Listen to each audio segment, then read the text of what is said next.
I'm back again. I can't stop making bat reps for you guys, but this time I've done something a little bit different.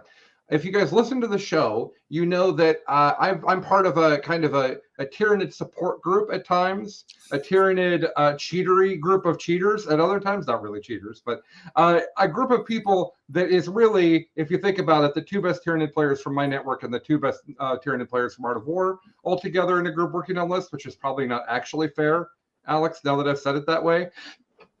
But nonetheless, we're in that group, and everybody else has been ahead of me on the Tyranid learning because I was trying to get Craftalola ready for the tournament I just went to. Now it's time to get Colin caught up so that I can help with the group. So I took a list that John Lennon made that he had not played, and he said, I don't know how good this is. And I said, don't care. I'm going to take it, and I'm going to play it. It sounds fun. And I played into post-data slate Craftalola, and I'm only saying that because Hank and I were actually already taking indirect fire out of the list. And this is the first game without indirect fire from Eldar. So I could have had Hank on to talk about the game, but I'm actually not good at new Tyranids. So instead, we have the Nid father himself, Alex MacDougall. He's here. I'm going to tell him about my game, sped up super fast, telestration on the screen. Alex is going to ask me questions, and we're going to see what the two of us can't learn for ourselves and what we can learn for you guys about the game. So Alex, John's list was Gorgon. Mm-hmm. Right?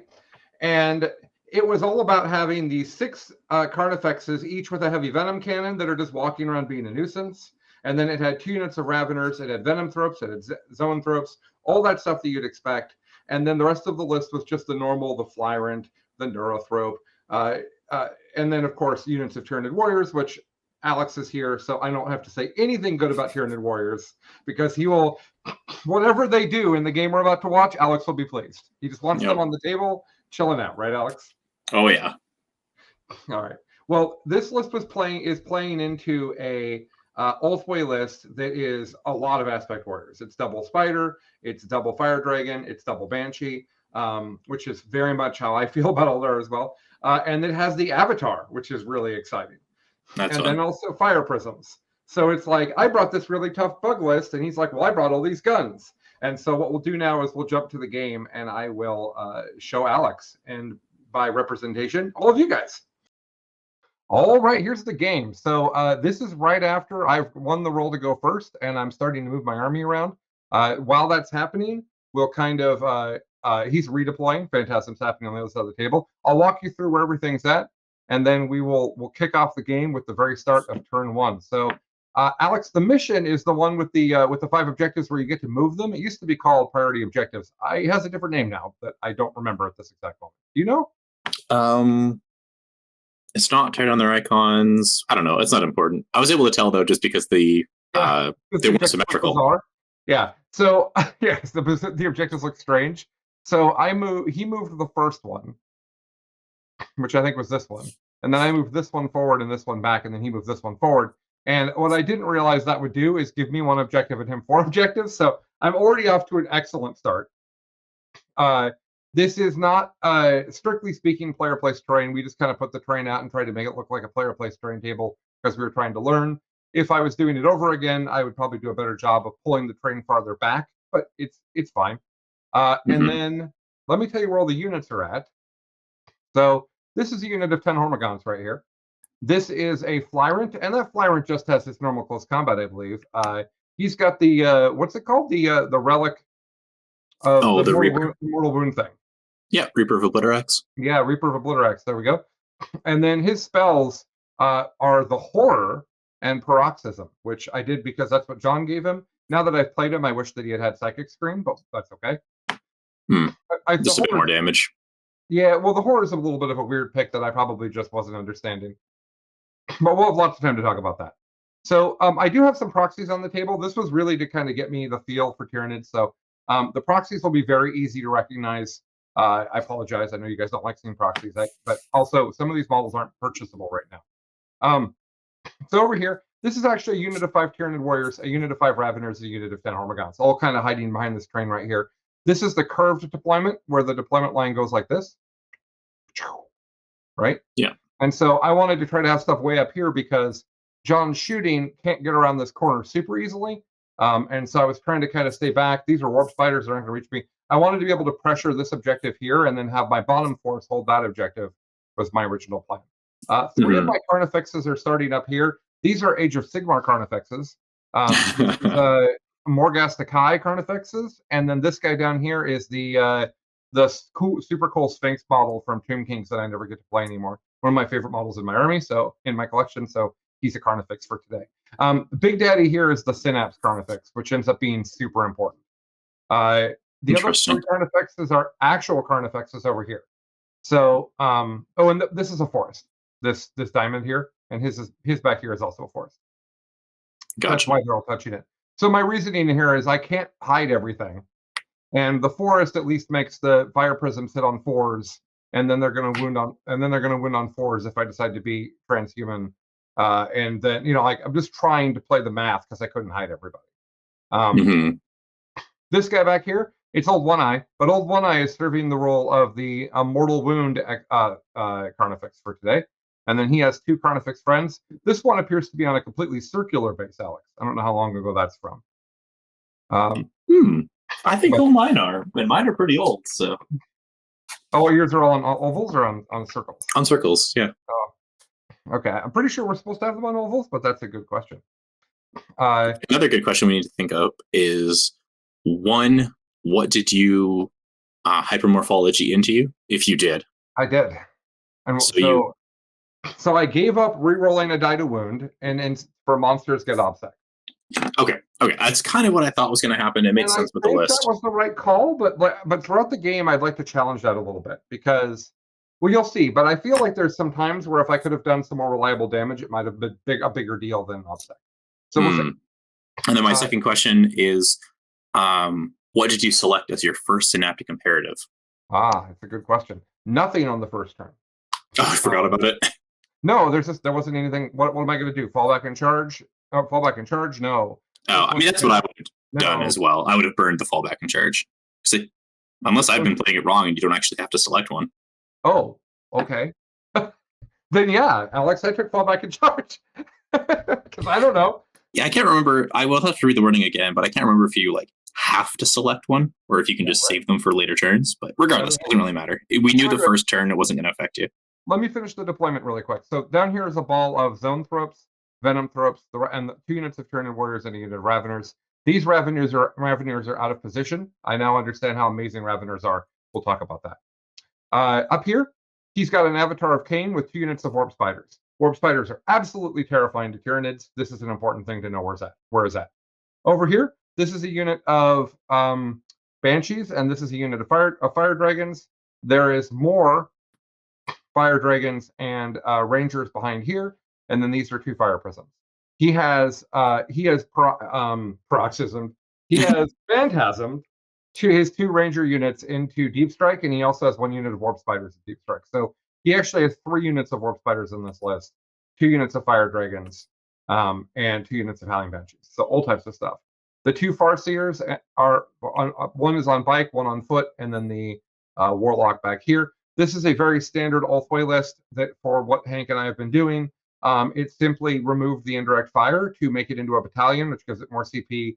And then we took Flappy B out for the Avatar because Flappy B, Baharoth, as amazing as he is actually only really good. I'm going to hit play. Let's just start going while we're talking. Flappy B is really only needed in the games you already win, it turns out. Isn't that sad, Alex? He's like the most fun thing in my book. But he's like an HQ slot, which is incredibly valuable. So we started putting the Avatar in that slot. I have no complaints about that. I hate fighting him. And it might be that he's really good against Tyranids. That might legitimately be what brings him back in. But we don't need him against a lot of the, he's not good against Custodes. He's not good against Tau. He's just anyways. So, okay, we're off to a start here now. And the secondaries we've chosen is I have Stranglehold, which was a great choice. I have To the Last because John told me the list was designed to take To the Last. My To the Last are the 2 units of Carnifexes and the Flyrant. And I took Psychic Interrogation because Taylor Bortel told me to take Psychic Interrogation. You guys can tell that I have a dominant understanding of new Tyranids right now. I didn't want to take Psychic Interrogation because I'm literally an Eldar player. And I knew that it was going to be rough, but my thought was, I don't want to fight the Avatar. The Avatar doesn't deny things, right? So all I have to do is have the Flyrant stay 24 inches from the avatar and cast it every turn. Was my thought. We'll see if that's what I do.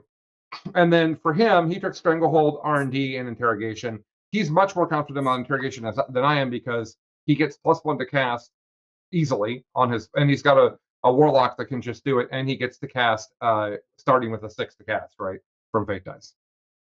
Yeah. All right, so what I'm doing here is I'm not worried about his Warp Spiders Deep Striking in this turn, so I'm moving it kind of aggressively up here. I've wrapped my Flyrant with the Hormagaunts. It turns out that if I don't do that, there's like a 10-inch charge from the Avatar that gets to the Flyrant. We don't like that. Not good. 10-inch charges are not impossible for Ulthwe. No, it's a 50-50. Yeah, it's not good. So here's my Raveners up here. Their plan is to shoot the Warp Spiders because their gun skill Spiders great, and then charge. And if the Warp Spiders move out of the way, I'll go back into the sky. Yeah. But if they stay there, I'll go and kill some Warp Spiders. So I kind of win either way. This is a weird thing. I felt like I needed more trash, Alex, to take the middle objective for Strangle. I just advanced this Carnifex up here. I don't have anything he can shoot at, even if he hadn't advanced. Like, he's just sacrificing himself to get 3 points, and I hate that. So, what do you think I should have used instead for that? Did you think I misplayed the Horms? Maybe they should have been farther down? What do you think? I think you could have thought ahead and gone for maybe do it with Raveners. Depending on where you leave. Yeah, and then have them leave, because they leave at the end of the turn. You've gained Stranglehold, and then you have to commit nothing to the center. Right, and then I'm playing the mission rather than just going aggressive, which may not have been the right call. That makes sense. Mm-hmm. I don't mind a single Carnifex on there. It's 130 points. It kind of forces his hand. Like, he's going to shoot the fire prisms at something. Right. You might as well say, hey, I'm going to make you shoot this one. So I don't think it's that big a deal. And then I thought that he would shoot it, much like you think. And so I'm moving a Carnifex up kind of behind this terrain, mostly to make it hard for him to get an angle on it.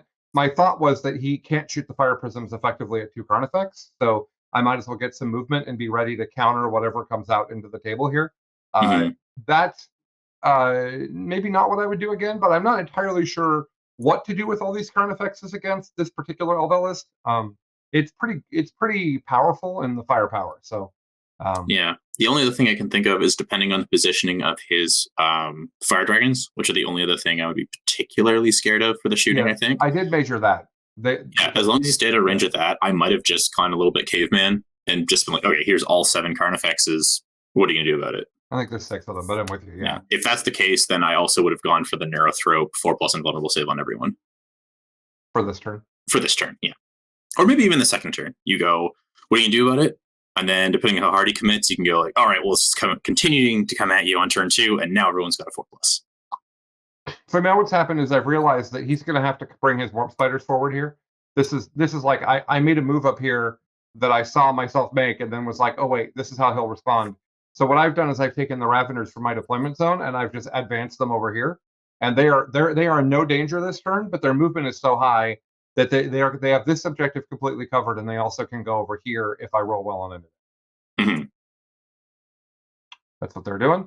And then the Tyranid Warriors went with them because he doesn't have anything he could shoot way over there. Tyranid Warriors, and I'm realizing that I'm going to need more. I'm going to need reinforcements here if my plan is to hold these three middle objectives and not go over to his side of the table. Yep. All right. I don't think there's even any shooting here, other than I shoot at the Warp Spiders, which is what's happening right now, I believe. Oh, this is Psychic Powers. I got Onslaught off on the Raveners. That was important. Yep. From, of course, cast by this gentleman over here, Alex. Yes, of course, which is a fantastic mechanic. But so he went to here, which went to here, which went to here, which went to here. That's how the that's how it got there. Just for those that are, we'll do that each time. I think that was fun. We'll do that again next time. Yeah. And then Hank said, "I'm going to deny that, right?" I'm like, "No, Hank, you're not." So then I tried to put Catalyst on them and got it off. This is because if I do make the charge, they're about to fight an Avatar. So I thought, why not throw Catalyst on them? So I think my entire shooting phase, because I can't see anything, is literally just me shooting these Raveners, and they're ridiculously good new guns, Alex. What is it? Strength 5, 2, 1? Yeah. 3 shots each, assault? Come Yep. on. Yeah, it's Come it's on. wild. That's so good. It's one of those ones where I guess, I mean, really GW's thought with all of the Tyranid stuff was we'll try and make everything generally of equal value. So that way we don't have to assign a points value to anything. But Deathspitters are better than Devourers. And if you don't take any guns on the Raveners, then you get to have reroll hits of 1 in combat. Also good. It's not as good as the Deathspitters, though. Let's be real. By the way, I want to be clear what just more happened hits for or everyone. have 9 more shots. I just want to be clear. I shot 15 times. I hit really well. I only wounded 3 times. That's not good. But he didn't. He passed all 3 of those saves because he had 3 fate dice for this turn. For 3 fate saves. Yeah, you might as well. So I burned him up. So these are the warp spiders flickering back. Now this is great for me because of how movement works for warp spiders. This actually gets them out of position for turn 1, and Hank knows that. You can see he's measuring because of that. So what I got from moving these Raveners up and spending a CP to put them back, which I actually forget to do and come back and put them back here in a second. By spending that CP, I managed to. All I actually ended up getting was pushing the warp spiders back. But I didn't lose anything, and I could have killed warp spiders, which I really wanted. So it was worth the risk. But I think your play, Alex, of just not doing that, and moving the Raveners to the middle of the table to get strangle and having them go out of the table, I think that would have been great. I would have liked that a lot. And I also think that rushing all the Carnifexes is probably what I should have done. But it's hard because like warp spiders kill Carnifex, fire dragons kill Carnifex. Fire prisms kill Carnifex. Like, if everything in the Elder Army comes at me, I don't know that I get to have any Carnifex left in that scenario. But I could be wrong. That's true. It definitely is dependent on the ranges. Like, can you be out of range of the fire dragons? Can you be out of range of the warp spiders? So maybe not like complete caveman where everything goes forward, but pressure, we'll call it. One of the warp spider units has a 30-inch threat range. So pretty hard to stay away from that. That's pretty far. Yeah. So what's happened now is Hank's going. It still says Colin's turn. Don't pay any attention to that. What he's doing is he's using a 6 on advance on his Banshees to pull them up there. And what Hank already knows is that 5 Banshees probably will kill that Carnifex in combat. And if they don't, I don't remember what his plan is because I'm OBSEC and he's not. So we'll see. I was thinking for a minute there, Alex, that I'm not OBSEC, but I am OBSEC because I gave up the wound thing. Up here is the warp spiders moving up on the Raveners that are not actually on the table, and Hank and I have not realized that yet. We both talked about the fact that they're not on the table. He was annoyed that they're not on the table, but this is him moving to kill them before we forget to remove them. He brought the Avatar back, which is interesting. I don't know what he was worried about happening to the Avatar there. The Flyrant does not want that in combat, I don't think. No, I mean the damage is still reasonably efficient with the Reaper. If you wanted to dump all of the CP into him, you can definitely. Each attack should do 3 wounds total, which is still pretty solid because you get 3 damage reduced to 2, plus 1 again from the Reaper of Obliterax. Right. Every wound that goes through is immortal, so it's not terrible. But I don't know if you cripple the Avatar, I don't actually know if you survive the swing back. Well, he missed Fortune on this turn, I think it was this turn that he missed Fortune, and so I considered it because if the Flyrant gets him down low enough, the Avatar won't ever get to me because his speed will go down. That's true. And I can also, if I survive the swing back, I can then leave. Yep. So I had a lot of thoughts about this. The Avatar is a really difficult thing for this list to deal with. Because I can't actually focus everything on him, which is what he needs. This is why, and I'm more of the Eldar expert in this battle rep, I guess, than I'm the Tyranid expert. I actually think the Avatar is great, and he's going to be in a lot of lists. Because when you get the Eldar list together and you look at the threats that they offer, he's very difficult to deal with while also paying attention to the rest of the Eldar list. Yeah, I agree. He's that linebacker. He's hey, you stay away from all my stuff, and it's really hard to get rid of him. Yeah. And also you can also just literally, the Raveners are off the table, and so Hank's redoing this movement phase now that we remember that they're not actually there. Yeah. I think that and the worst thing that can happen for Eldar is what John described the other day as what happens if somebody has a lot of stuff and they just rush me. And that's really what Eldar doesn't want, because it's an immediate DPS check that we either pass or lose the game. And if you're, and a lot of armies, by the way, you can't survive the DPS check. But some armies can, and I think Tyranids probably have a list that survives the DPS check. So if you have the Avatar there, he can at least charge something, right? Like, yeah. All right. So Hank has moved forward with things down here in the south. This is Fire Dragons, super important for my turn. So pay attention to them. These are Rangers down here. This is Warp Spiders up here. This is his other.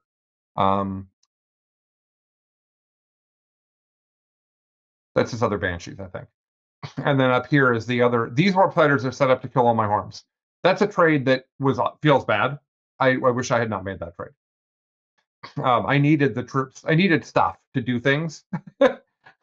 And so using them to just keep the Avatar away from the Flyrant for a charge, I don't know if I would do that again in retrospect. Better to just maybe tank the charge and see what happens. Yeah. I guess in reality, what you could have done is you could have put Catalyst on the Hive Tyrant. Oh, he's already got the Feel No Pain for the Warlord trait. Oh, okay. Never mind then. Yeah. All right. So Doom has been cast on my Carnifex, which makes the probability of the Banshees killing it much, much higher. Yes, Doom, good spell. Yes. And those 5 guys there, they do D3 plus 2 mortals on the way in. And I don't like that either. Is that an Exarch power? It's 2 different things. There's an Exarch power for a 2-up to do 1 mortal on every charge, and then there's an Exarch relic that everybody told me was bad, Alex. So let me tell you what it does, because everybody told me it was bad. It is a one-time use. On a 2-up, they take D3 plus the number of times that that model has charged this game in mortals. Ooh. So if you have an easy charge early in the game and are safe, you could do it the second time. But usually you're going to do it the first time, and it's going to do D3 plus 1 mortals. It's going to 2 to 4 mortals for half a CP is what that math is. Because you get 2 Exarch relics for 1 CP. Yeah, it's a good exchange rate. Right? Yeah. I mean, often the game says 1 CP is D3 mortals, right? That's the game's math. You see that all over the place. Do an extra smite, blow up a vehicle. Like, there's lots of places that exist. If you can get better than that, you're probably getting value. This is the spiders killing the Hormagaunts. Yeah, which they should do without even, like, that's an almost like add and roll it. It's fine. It looks like they didn't all die. Oh, there they go. Okay, I was like, what? Oh, I think he only rolled like part of his roll, and then I was just like, okay, yeah, oh, that's fine. Yeah. All right, here come the Banshees. I obviously couldn't Overwatch even if I wanted to. I'm now fight lasted. Feels bad. There's all the mortals that hit me on the way in. I'm now a 4-wound Carnifex. Their shuriken pistols shot me, because shuriken pistols are real good, and nobody seems to know that Eldar can shoot pistols after advancing. They've been able to do it for a long time, folks. But the pistols considered as assault weapons when you advance? No, it's just assault weapons and pistols. Is what the rule says. And it's dope, because like on the Banshees, like it means you get 5 strength 4 AP1, maybe AP3 shots, right? Which that doesn't suck. That's not nothing. Yeah, it's just a bit of chip damage. Right. So there's the Carnifex dead, which we all knew was coming. And I lost the Hormagaunts up to the north, but points-wise, I did well, because I did get Strangle. I did interrogate his avatar with my Flyrant. And none of them only one of my 6 Carnifexes died, so I'm doing okay on to the last. And what did that was good English. What did the Fire Prisms do? They killed the second Carnifex that I told you I mispositioned. Okay. They killed this one. Okay, so you have lost 2 Carnifexes, yeah. And that one I lost because I didn't realize that he could kill this one without using the Fire Prism. So that was just a mistake. That's all that was. So this is a really fun turn. This is top of 2 now. Hank has just rolled his fate dice. I'm making my plan. I'm going to do a thing this turn that makes me so happy, and I'm not going to tell anybody about it until it happens. Alex will be excited, I promise. So I'm deciding what to Flyrant here. I can actually kill Warp Spiders now if I want. because they won't be able to get away from me because of how fast I am. I can charge again, killing warp spiders is great. I can't get into the fire prism; it's too far away. I can, however, kill. I can go into his avatar, like we talked about. This is also real, and that is the Doom Farseer with the Helm of 3 powers. That's the Ghostwalk Farseer. That's the and also the Will of Asuryani Farseer. That is a very important dude in the Eldar army, and I can kill him and leave. So that sounds great. How am I going to make that? I'm going to kill him and leave. But it also occurs to me that I'm OBSEC, and if I'm thinking ahead of myself. Yeah, my plan here is to kill him and leave. That's my mind. Sorry. All right, so these are more Raveners going up to shoot at warp spiders. This is a silly play with my Raveners. I don't know what I'm doing. They're not gonna kill enough warp spiders in shooting, and now they're ready to be shot in return. That doesn't feel good. This is my Carnifex up here. He's on the objective, so he's doing work. Yep. He's doing OBSEC work right there. Tyranid warriors also are here. My other Carnifex is here. He doesn't really have anything to shoot at. Hank's fire prism shot me and then battle focused back, so it didn't really matter. I have this Carnifex over here. He's going to do a really important thing this turn. He's got synapse, Alex. He's going to shoot these rangers with synapse. Oh yes. And we're going to see everybody. Now Alex knows exactly what's about to happen, and everybody else will see in just a moment. So I ran this guy right here. I did not advance because I didn't want to try to have to get Onslaught on him. I don't remember why I was worried about getting Onslaught this turn. I did the 3d6 this turn, I think. So I don't know why that is, but my plan was to have him charge and kill the rest of the Banshees, and he's OBSEC, so even if he doesn't kill the rest of them, all he's got to do is make the charge. Yeah. And they don't. As long as he kills some of them in his swing, they won't wreck him. So here's the other Carnifex coming up here to support this flank like we identified before. This guy over here. Yeah, absolutely. Here come the Raveners. Now the Raveners are going to deploy 9 inches here and 9 inches here with the same unit and 24 inches to this man. So I have a legal 9-inch charge into the Rangers, a legal 9-inch charge into the Fire Dragons, and 2 guys that get to shoot Strength 5 AP 2 1 damage shots into the Warp Spiders, because again, I want to kill literally any Warp Spiders I can. Yep. I have just played a tournament where my Warp Spiders were just a menace for 5 games. So maybe I've been bad touched, Alex, but I want to shoot them so bad. I mean, it's one of those things that I think a lot of people are kind of sleeping on with the Warriors and the Raveners. It's just that they are also good shooting units. Uh-huh. It's not just incidental. It's just solid total firepower. It's wild. Okay, so the shot just happened. And this guy down here, he killed 2 Rangers. And he spent a CP, and now my entire army is 3d6 drop lowest, as long as they charge these guys, right? Mm-hmm. But that can also charge these guys, can't they, Alex? Absolutely. That's so good. This is it looks like Carnifex shooting.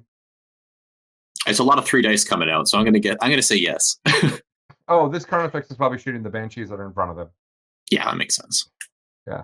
I need to do a better job of remembering to point, and this will be a lot easier for me. But yeah, so there I shot and killed a Banshee. Woo! Okay. Killed some more. Yeah. Yep. The leader's still there, which is why I wanted to make sure that I got them softened up, if you will. Mm-hmm. Oh, I smited them from right here. Oh yeah, that makes sense. That was part of the plan. And the zones didn't get to smite because I was afraid they'd obliterate the unit. Oh, absolutely. Almost guaranteed. Yeah. It's typically speaking, when the Zoanthropes smite, it's a minimum of 4 and regularly a super smite. Do you happen to remember which you transitioned into for your Synapse Comparative? It appears to be 3d6 drop lowest. Oh, no, I'm sorry. +1 to cast, I think? Okay, yeah, so the Neurothropes one. Yeah. +1 to cast, +1 to deny, and 5+ against mortal wounds. Oh, I don't think I knew about the 5+ to mortal wounds. I wonder if that ends up mattering. I guess it is very good. Well, I'm sure it matters, but I don't remember if it matters in this particular context. Yeah. I know what you're saying. This was a very this game is about to get really aggressive and interesting here in the next just literally couple minutes. Right now it's still a lot of like, well, I'm positioning and you're positioning, but eventually we have to just scrap. There, that's the charge. He complains that that the 3d6 being able to get me into the fire dragons is too good. I read the rule to him. He says, "Yeah, that's exactly how it's written." Yes, you just have to include the shard lured unit in your charge, and you get a 3d6. Yep. And then away you go. And then I explained that I rolled 2 6s and a 4. Even if I didn't have 3d6, I made the charge. This is one of those things that makes me really want to continually hypermorphology into +1 to charge, because 3d6 with 8s is fantastic. Yeah. Also, missing charges is how you lose the game. Mm-hmm. Like, let's be real. Like, it's like the activity loss, the not activation, the like activation value loss is huge. Yeah. So I made my charge here, and I appear to have, I don't know, stepped away from the table. We're reading the rule. Hank is requiring a read of the rule that got me into the Rangers and the Fire Dragons down here, because if I can kill the Banshees, have to trade with me, and I'll never be able to stop them. But my thought is, if I kill the Fire Dragons and the Warp Spiders, I probably can stay on the table long enough to play the mission. That was my plan. Mm-hmm. So getting this unit of Fire Dragons dead without it getting to kill me was super duper great. Yeah, and then I'm sure Hank was also not particularly happy about the absolutely offensive amount of dice you probably picked up when you started to swing with the Raveners. Yep, we'll see it in just a moment. I think that was the Carnifex trying to punch his way onto that objective. They have 1 model left. It's the Exarch with 1 wound left. He did not do good work. Oh my goodness. All right, this is me gathering Ravener dice and reading the rules and trying to figure out how many dice they roll. And I don't roll enough. Let's be clear. So I couldn't have given them +1 attack because they weren't on the table. So they should have 5 + 2 each, or 5 + 1 each. 5 + 2 each. Okay, so they should have 7 attacks apiece. I think I only did 5 + 1 each. Let's see if it matters, folks. Probably not. This is where I consider using my stratagem of 5-ups auto wound, and Hank literally berates me.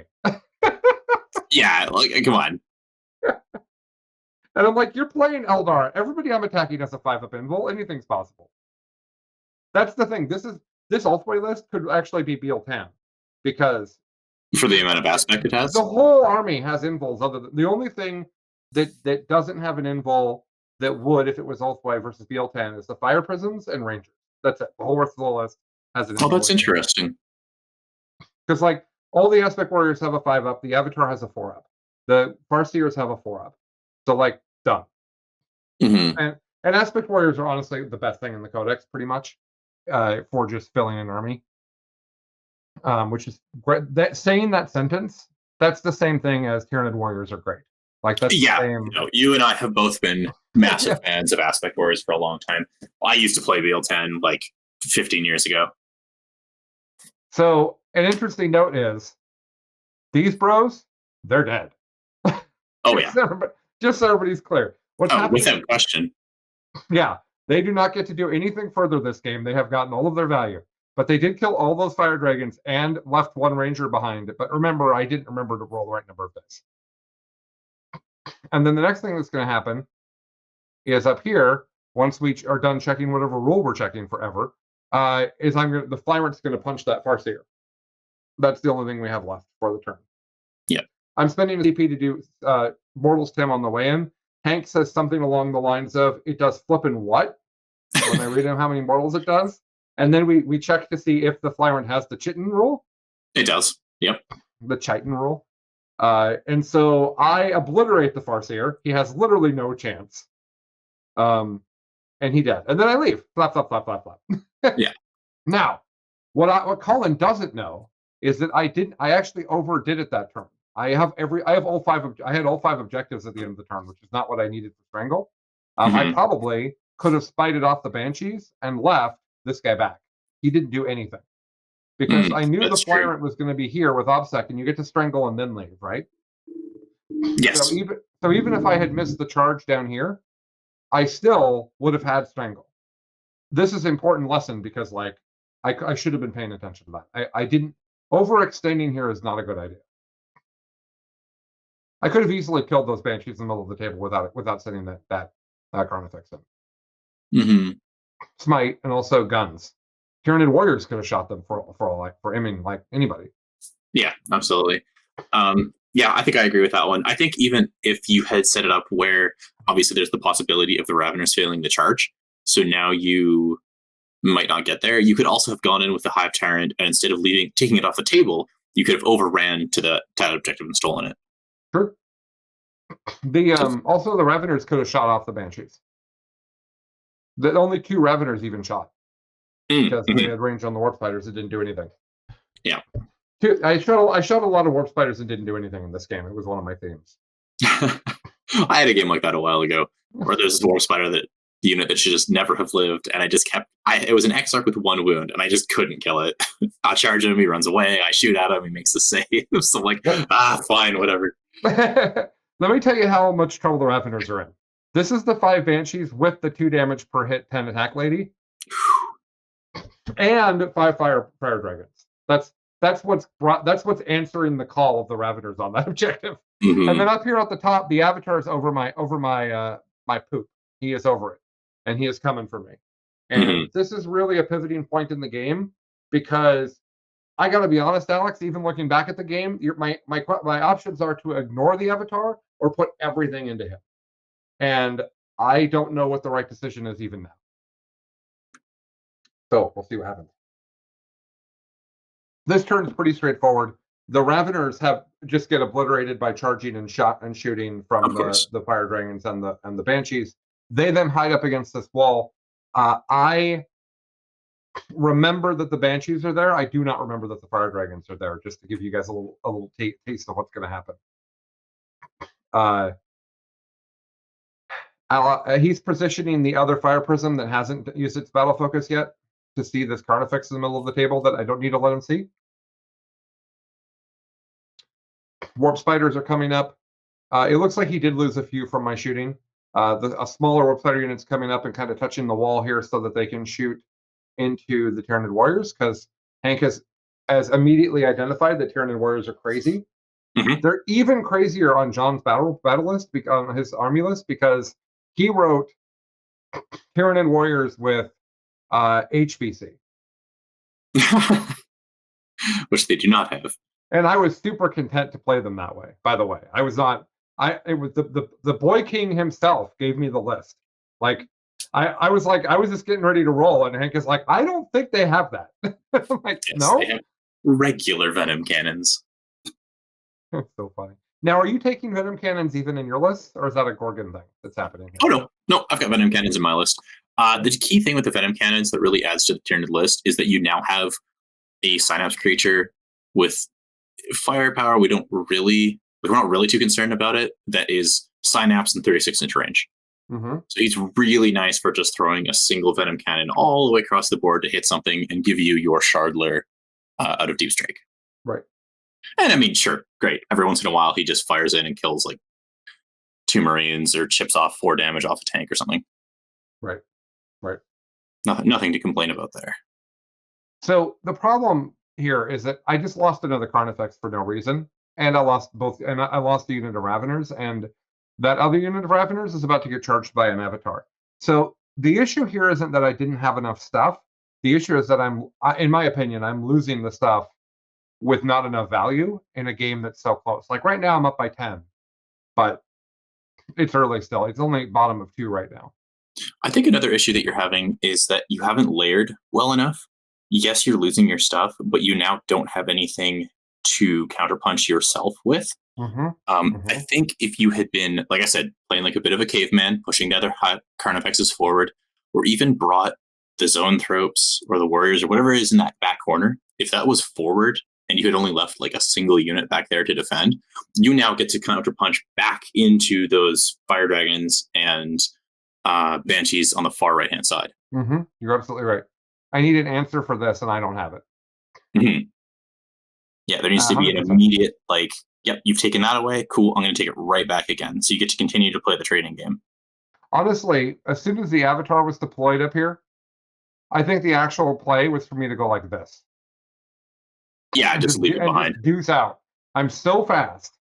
And if all of the Carnifexes had just gone this way, the Fire Prisms are really limited in how many of them can even see them. Like if they had just moved along here. Oh, that's true. Yeah, because you've got that second L. So he's kind of got to go like top side to come and get you.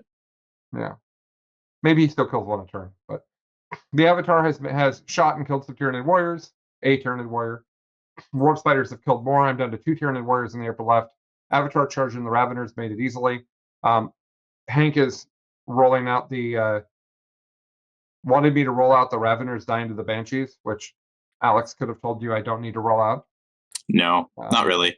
I mean, unless... Oh, I'm sorry. That was the Avatar low-key picking up 4 Raveners. That's what that was. Yeah. I would say that there's a possibility, because he could roll a 1 on damage, and then he only does 3 damage. Yeah, we did make him do that. And then the Ravener gets to take 2 hits, but it's pretty unlikely. Also, you may have forgotten, I don't know if you paid attention, but Raveners are -1 to hit in combat. Oh, yeah. I did know that. Because the Avatar doesn't serpentine bodies. That was a guided Avatar that turn. Okay, he doesn't care. No. All right. So that is end of 2. You can actually see the score there, entertainingly, on the screen. I should do that. If I did that with better handwriting, people might appreciate that. But I can actually read that just fine. So I've gotten Strangle for the first 2 turns. He's gotten Strangle for the first 2 turns. My To the Last are dying quickly. I actually don't like To the Last. I find it very difficult to play unless it's a list I built just specifically To the Last. I shouldn't have just... I didn't know what secondaries to take. It was a big problem here. If I had to do it over again, I still don't know what I would take. Probably Engage. Probably Engage, Strangle. Oh, this is the same thing. No, I just don't know. Maybe R&D, but I would change the list to have more things that do R&D. Yeah, I probably would have done Banners. Okay. I could see you just getting 2 objectives immediately and then just ending the game with 10 points. Okay. Does he ever take that top 1 away from you? I guess we'll find out here shortly. What's going to happen with that Avatar who's standing right there? I have a feeling he might eat a whole lot of firepower. You think? So, okay, right here, Alex. This is top of 3. What do you do? You're Colin. What do you do? I've got 2 options. I either see if I can get my Zoanthropes into range, or some of the other Carnifexes in to do damage, or if I don't think I can get everything in and start doing damage, I take those warriors that are down below, and I just move block the Avatar and say, okay, you don't get to come towards me this next turn. Yeah, I think this is a point where I should have abandoned that objective. All the Carnifexes leave. And like you said, you can move block them. I probably could have move blocked them with those 2 Tyranid warriors. Yep. Just move them up. But I guess he has to heroic intervene, but I can fix the gap with them. Yeah, you just stay outside of the 3 inches and you're probably golden. This is a super neat thing that's happening here, by the way. I've determined that I can move the Neurothrope up, and I can Neuroparasite through the wall into those Banshees. Yeah, Neuroparasite's good spell. And that's going to go great, right? Because it's going to do a whole bunch of mortals. We'll see what happens. I should. All right, this is cool. This is what's happening here is why I had fun in this game, where I obviously am struggling to know what to do. This Carnifex can now see the tip of this stupid Fire Prism that killed the Carnifex last turn. And it's hard to see here, but we verified. Also, this guy's base is obviously not the right size. But he can see the tip of the Fire Prism, right? So what I'm going to do is I'm going to use this Carnifex with Synapse and a gun, again, to help a charge. Here in just a moment. This is me deciding where the Flyrant comes in. So my thought here is, and Hank's saying, well, yeah, but the Flyrant can't leave again. So my plan is if the Flyrant comes in here and kills a Fire Prism, then I'm done losing Carnifexes to Fire Prisms every turn.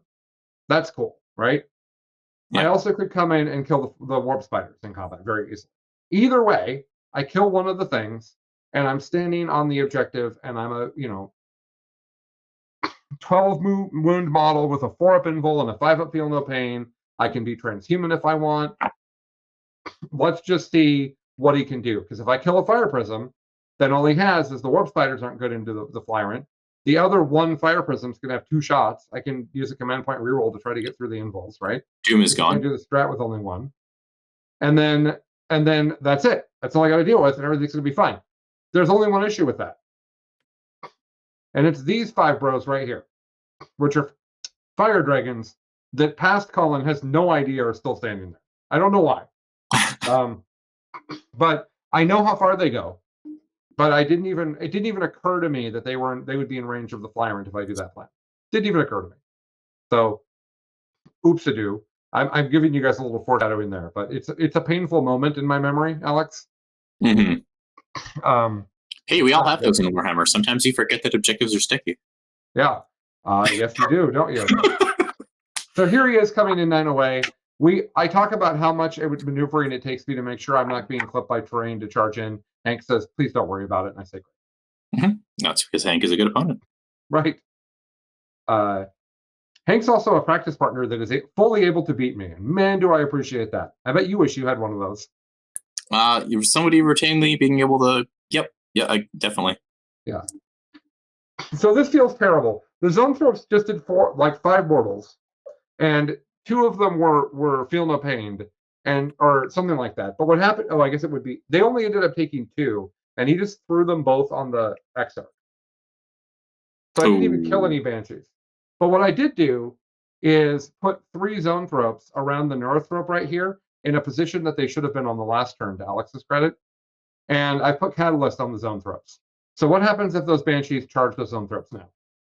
Nothing. Exactly. That's the plan. I'm trying to bait the banshees into a trade they can't win so that I can eliminate them because, like Alex said, I'm not positioned to kill them.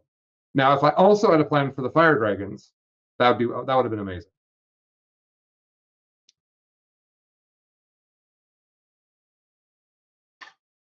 This looks like it's psychic powers that are happening right now. Oh, yep. Shooting. No, I'm shooting. I'm shooting the Tyranid warriors and these stupid warp spiders up here. Again, got to get the warp spiders dead. They're really powerful. For a bunch of reasons. Eldar can also just give them OPSEC. Yeah. And they're really fast. I mean, I think a lot of the times the Eldar Tyranid matchup, even before these new books, has very much been a game of speed. Who's quicker? Mm-hmm. If I can limit your speed, then I get to play the game on my terms. Whether it's, back in the day, it was quickened Shining Spears versus double moving Kraken Gene Stealers. And it really was who gets the charge, because nobody survives the charge. Right. So this was all dumb. This guy charged them and killed them. That's great. But this guy standing here to try to kill, what he's going to do, kill an avatar on his own? What am I doing? What is past Colin doing? And then these guys can't see him. So what? I'm going to shoot him with these? What? I don't know what this Carnifex is doing over here.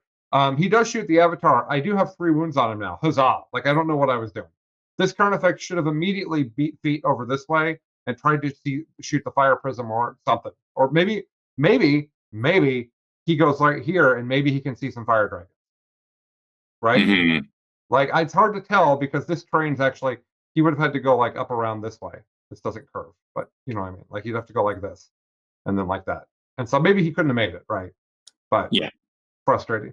So I killed the fire prism easily, which was fantastic. And now I'm touching the warp spiders because he has 0 CP. So I'm saying if you want to use them next turn, you have to spend your only CP on them. Yeah. Yeah. A nice little force of hand. Mm-hmm. People think, oh, you have fallback and shoot, so I don't need to touch anything. That's not how the game works. Yeah, you might as well make them spend the resources. Yeah. Literally, I think I take 1 damage for my hubris here. From the spiders punching me. Yeah. It's a little bit scary because he had 6s to hit and he did power up the strikes or 6s to wound, and he did power up the Exarch and try to do some 3 damages into me, but it didn't work out for him. And that is end of now we're going to bottom of 3. My Flyrant is on the table, has obsect his objective away from him, so he has only gotten a 4 on primary. I have basically the whole table. But the problem is there's actually a lot of elves still alive. Yeah, aspect warriors definitely do a lot more than they used to, and it is sometimes you get old habits stuck in your head, and you're like, I'm fine, I'll be fine, and then you're like, oh no, that's right, 5 banshees, 5 scorpions, 5 little tiny models are actually going to do a ton of damage to me, and I should have been more worried about it. Right. So the warp spiders are falling back and shooting with his 1 CP, exactly as everyone knew he would. Mm-hmm. And then his Farseer that I also touched just falls back, and I guess doesn't cast anything and is standing on the objective to hold it. I don't think he made a mistake in cast with the falling back Farseer. I think another thing that could have happened here, just the Carnifex did kill his target on the objective, yes? Yeah. Yes, I would have used Overrun and pushed the issue and gotten that Carnifex into his face. This one? Yeah, I want that guy. This Carnifex only has 3 wounds left, which is why I didn't do that, but maybe you're right. I still think I only have 2 CP, so I was trying to be... gotcha. Yeah, what were we going to say? I was thinking that like maybe he still doesn't have the opportunity to kill it. Maybe that makes him make a poor decision and he doesn't get the Hive Tyrant. Like he tries to split a little too much. Yeah, I think what you're pointing out is that I should have been more threat saturating once I knew what he was going to kill. Mm-hmm. And that's something that comes for me with practice with a list. Like if I played this again, I think I would do a good job with that. Yeah, and I think it's also, since this is what, your second game with Tyranids or third? Second, but a month and a half apart. Yeah. Yeah, you probably still have PTSD of playing old Tyranids, which is like, you just can't be shot. Please don't touch me. Please don't hurt me. And new Tyranids really are a difference of like, no, I'm just going to mash like transhuman bodies into your face. Guys, watch out. These Rangers just spent 13 inches. Or these Fire Dragons. They just went 13 inches and they're shooting with no penalty because they're Eldar. So I'm also within 9 now because I was within 22 of the Fire Dragons at the end of my turn because I'm bad at 40k. I'm not really bad. But you know what I mean. And that means that they're going to auto-wound me when they shoot me, Alex. Because I'm within 9 inches of them, you see. That's yucky. So they can go 13 with a 6 fate die, which he had. And then, by the way Hank is moving in his body language, he's already figured out that he's won the game, which is hilarious. I played him a lot now. He actually hasn't won the game right now, but he's got so much more threat than I do.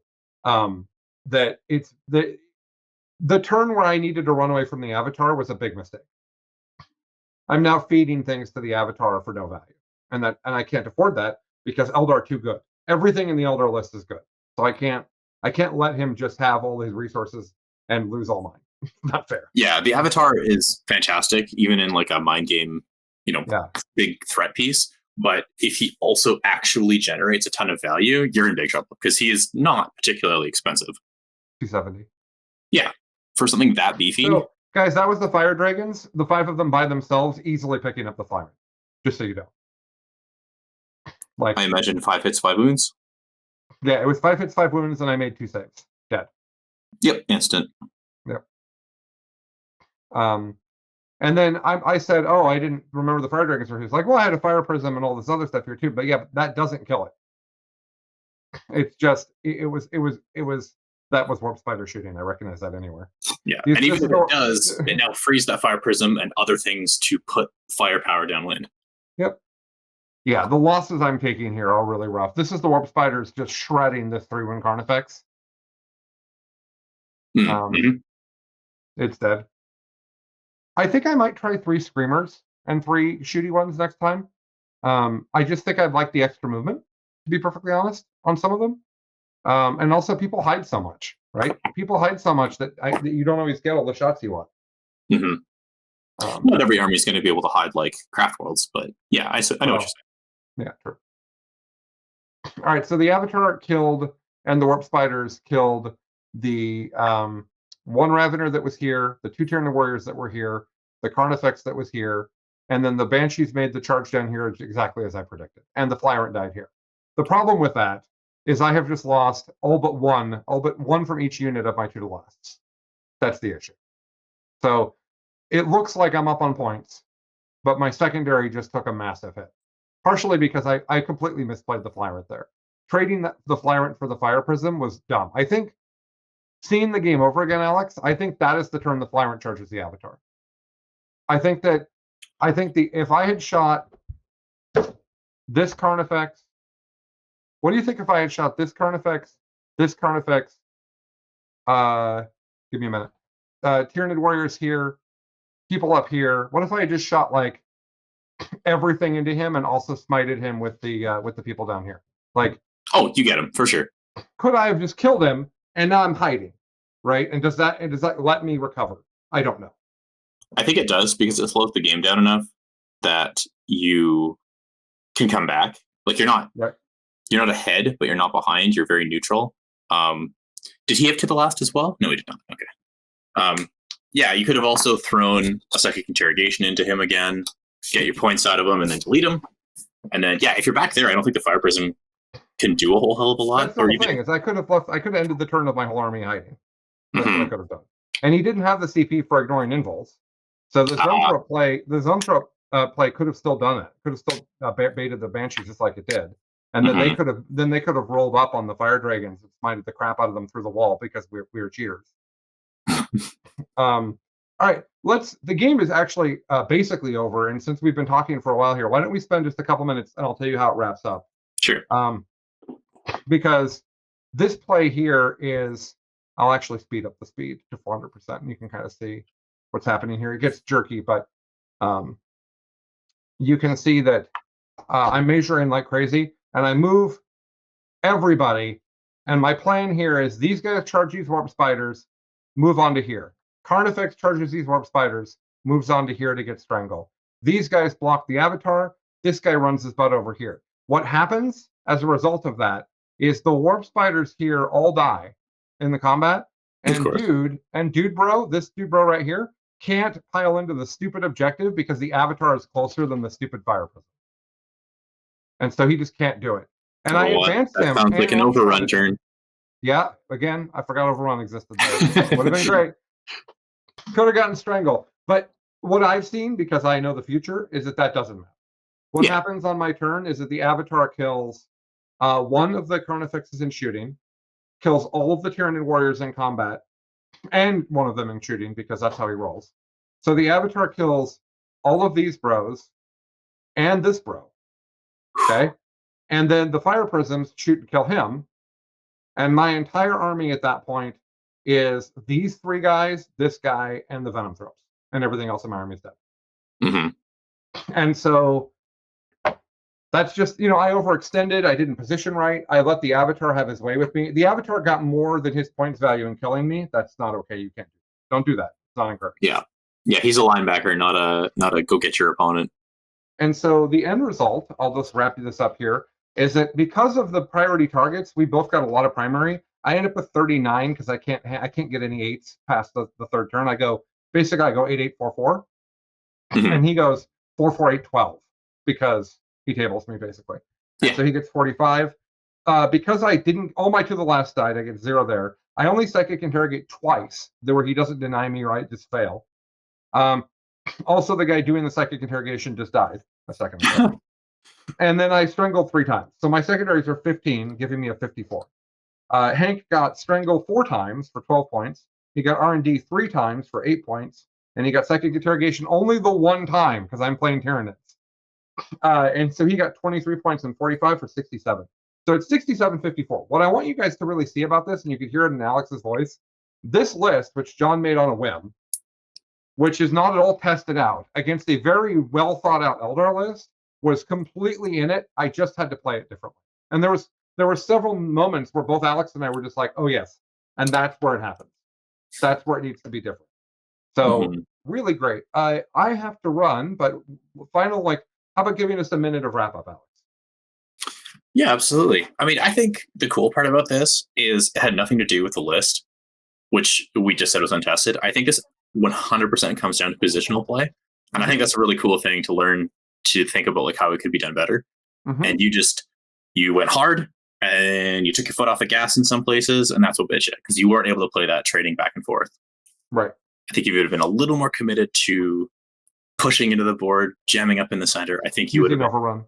Yeah, I think you'd have been really well, and you'd been able to kind of crash down the doors. Yeah, for sure. Well, Alex, thanks for coming for this. What ended up being kind of Tyranids 101. Yeah.